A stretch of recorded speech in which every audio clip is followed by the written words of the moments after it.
तो hello everyone, welcome back to another video. इससे पहले के वीडियो लेक्चर में हमने राजस्थान लैब असिस्टेंट एग्ज़ाम के लिए एक चैप्टर कंप्लीट किया था। वो था वनस्पति जगत, जिसमें हमने शैवाल के बारे में यानी कि थैलोफाइटा, ब्रायोफाइटा, टेरिडोफाइटा, जिम्नोस्पर्म और एंजियोस्पर्म के बारे में चर्चा की थी। तो वो एक चैप्टर हमारा कंप्लीट हो चुका था। और आज का जो चैप्टर है वो पुष्पी पादपों की आकारिकी है। ये जो सारा टॉपिक उठाए गए हैं वो ये सब एनसीईआरटी से कवर किया गया। और जैसा कि हमारे लैब असिस्टेंट के सिलेबस में दिया है उस अकॉर्डिंग हम पढ़ने की कोशिश करेंगे और जो टॉपिक दिया हुआ है उसे ही हम कवर करेंगे। तो हमारे जो सबसे पहले तो सिलेबस में ये दिया हुआ है मूल, स्तंभ, पर्ण की संरचना, रूपांतरण, पुष्प एवं बीज की संरचना। एक तो जड़, तना और पत्ती की संरचना और उसके रूपांतरण के बारे में इसके बारे में क्वेश्चन आएंगे। इसके अतिरिक्त पुष्प एवं बीज की संरचना से संबंधित क्वेश्चन पूछे जाएंगे। तो उसी अकॉर्डिंग मैंने यहाँ पर नोट्स बनाए हैं मूल, स्तंभ, पत्ती और इनके रूपांतरण, पुष्प एवं बीज की संरचना के बारे में।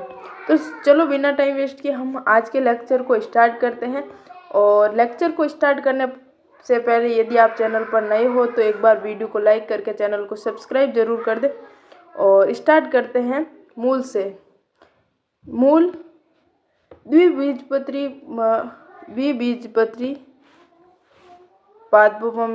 पादपों में मूलांकुर के लंबे होने से प्राथमिक मूल बनती है।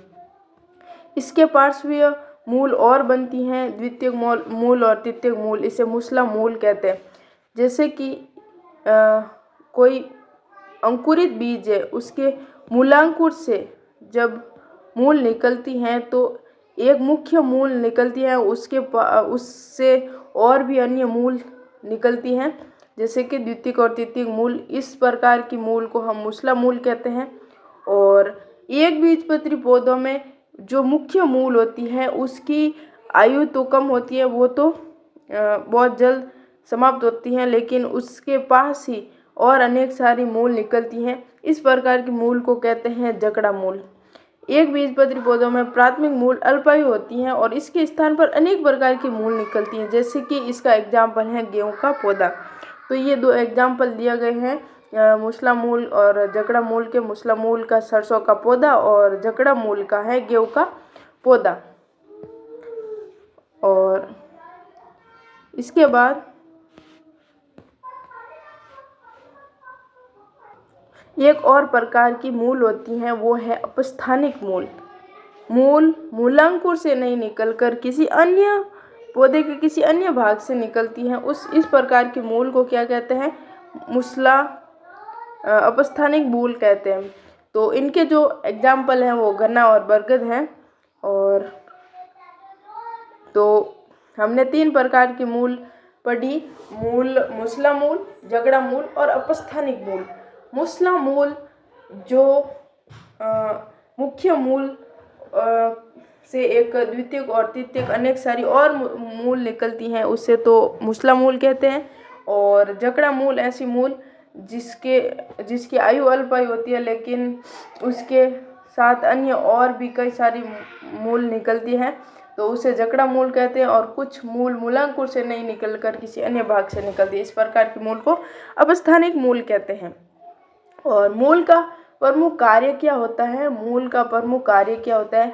मिट्टी से पानी तथा खनिज लवणों का अवशोषण करना, पौधों को मिट्टी में जकड़ कर रखना, ये सब मूल का प्रमुख कार्य है। और अब मूल के क्षेत्र के बारे में चर्चा करते हैं। मूल जहाँ से मूल का जो शीर्ष होता है, अंगुली नुमा शीर्ष होता है, इसके ऊपर क्या लगा होता है? एक मूल गोप लगा होता है। ये मूल गोप कहाँ पर काम आता है? तो यहाँ पर इस पर लगा होता है मूल गोप। ये मूल गोप कहाँ पर काम आता है? जब मूल मिट्टी के अंदर जाती है, जब वो विकसित होने लगती हैं, तो ये घर्षण को कम करने के लिए मूल गोप इसकी सहायता करता है। मूल का शीर्ष जो अंगुली नुमा होता है उस पर मूल गोप से ढका होता है। और मूल गोप कोमल शीर्ष को तब रक्षा करता है जब मूल मिट्टी में अपना रास्ता बना रही होती है। इसके अतिरिक्त मूल गोप से कुछ ही ऊपर की ओर, कुछ मिलीमीटर ऊपर की ओर मेरिस्टेम क्रियाओं का क्षेत्र होता है। इस क्षेत्र की कोशिकाएं बड़ी पतली भित्ति वाली और बहुत छोटी होती हैं और यहाँ पर इनमें सघन प्रोटोप्लाज्मा होता है। इनमें बार बार विभाजन होता है और कोशिका में शीघ्रता से विकास होता है और कोशिका की मूल की लंबाई में जल्दी से दीर्घीकरण होता है और इस यहाँ का जो क्षेत्र है वो दीर्घीकरण क्षेत्र कहलाता है। ये प्रोटोप्लाज्मा होता है तो बार बार विभाजन होता है, शीघ्रता से मूल की लंबाई में वृद्धि होती है और उस क्षेत्र को दीर्घीकरण क्षेत्र कहते हैं। मेरिस्टेम क्रियाओं से थोड़ा सा और आगे जाने पर दीर्घीकरण क्षेत्र होता है और दीर्घीकरण की क्षेत्र की कोशिकाओं में विविधता तथा परिपक्वता पाई जाती है। इसकी समीप क्षेत्र को क्या कहते हैं? परिपक्व क्षेत्र कहते हैं।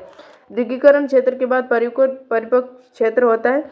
परिपक्व क्षेत्र में बहुत पतली तथा कोमल धागे की तरह संरचनाएं होती है। इससे क्या कर मूल रोम मिट्टी से पानी तथा खनिज लवणों का अवशोषण करता है। इसके बाद मूल के रूपांतरण। मूल का रूपांतरण कैसे होता है? जड़ का रूपांतरण अलग अलग प्रकार से होता है। हर प्रकार के कुछ जैसे शलजम जो ऐसा खाने वाला भाग है जो मूल के रूप में होता है, जैसे शकरकंद में हो गया, गाजर वाला हो गया, शलजम का हो गया। इस प्रकार से ये मूल अपने अनुसार ढल जाती है, इनमें रूपांतरण होता है। तो चलो पढ़ते हैं।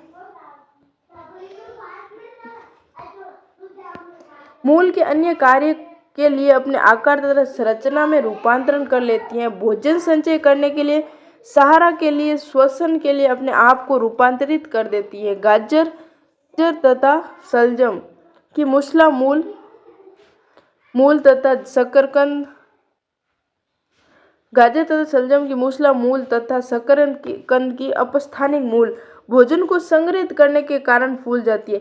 जो गाजर और शलजम में कैसी मूल होती है? मूसला मूल होती है, एक ही मुख्य मूल होती है। और शकरकंद की अपस्थानिक मूल ये अपने भोजन को संग्रहित करने के कारण फूल जाती है। और बरगद में प्रोप रूट होती है जो सहारा देने का कार्य करती है। मक्का तथा गन्ना में अवस्तंभ मूल होती है जो सहारा देने का कार्य करती है। तो ये सब लगभग सहारा देने के लिए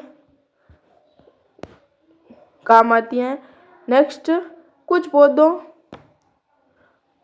कुछ पौधों जैसे राइजोफोरा में मूल भूमि से ऊपर वायु में निकलती हैं, वो श्वसन के लिए निकलती है, श्वसन मूल कहलाती है। और तो यहाँ पर मूल का टॉपिक है वो समाप्त होता है। नेक्स्ट टॉपिक अपना है तना। तो मूल के बाद तना, जिसमें तना के रूपांतरण भाग के बारे में पढ़ते हैं, उसके बाद पत्ती को डिस्कस करेंगे। तो तना कौन सा भाग होता है? एक पादप का वह भाग, अक्ष का ऊपरी भाग जिस पर शाखाएं, पत्तियां, फूल तथा फल होते हैं, उसे तना कहते हैं। तना कौन सा भाग है आप सभी को पता ही है। और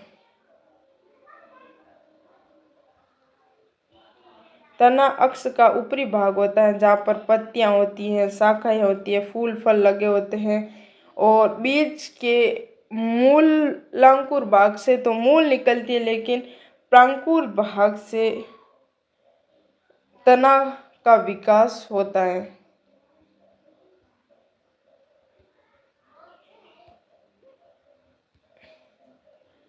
तो तना का ऊपरी भाग शाखा और पत्तियां, फूल तथा फल होता है। बीज का प्रांकुर भाग से तना विकसित होता है और तने पर गांठ तथा पोरियां होती हैं। गांठ से पत्तियां निकलती हैं और गांठ अदिष्ट और कक्षीय हो सकती हैं। शैशव अवस्था यानी कि जहाँ से जब तना हरा होता है या नया होता है, उस अवस्था को शैशव अवस्था में तना हरा होता है और बाद में काष्ठीय और भूरा हो जाता है। बाद में काष्ठीय तथा भूरा हो जाता है। नेक्स्ट, तना का कार्य क्या होता है? तना शाखाओं को फैलाने, पत्ती, फल, फूल को संभालने का कार्य कौन करता है? तना कार्य करता है। शाखाओं को फैलाना, पत्ती, फल, फूल को संभाले रखने का कार्य करता है। पानी, खनिज, लवण तथा प्रकाश संश्लेषी पदार्थों का संवहन करते। कुछ तने भोजन संग्रहण करने, सहारा तथा सुरक्षा देने तथा कायिक प्रवर्धन के लिए कार्य करते हैं। तना है जो कायिक प्रवर्धन के लिए, भोजन संग्रहण, सहारा देने के लिए, सुरक्षा के लिए कार्य करता है। और तने का रूपांतरण किस प्रकार से होता है? तने का रूपांतरण आलू, अदरक, हल्दी, जमी के अंदर अरबी के भूमिगत तने भोजन संचय के लिए रूपांतरित हो जाते हैं। अरबी भूमिगत भोजन संचय के लिए रूपांतरित हो जाता है। तने के प्रतान जो कक्षीय कली से निकलते हैं, पतले, कुंडलित होते हैं और पौधों को ऊपर चढ़ने में सहायता करते हैं। जिससे इसके एग्जाम्पल है घिया, खीरा, तरबूज, लता, अंगूर। तने की कक्षीय काष्ठीय सीधे तथा नुकीले कांटों में रूपांतरित हो जाते हैं। तो तना का रूपांतर कुछ इस प्रकार से होता है। नेक्स्ट बात करते हैं पत्ती की।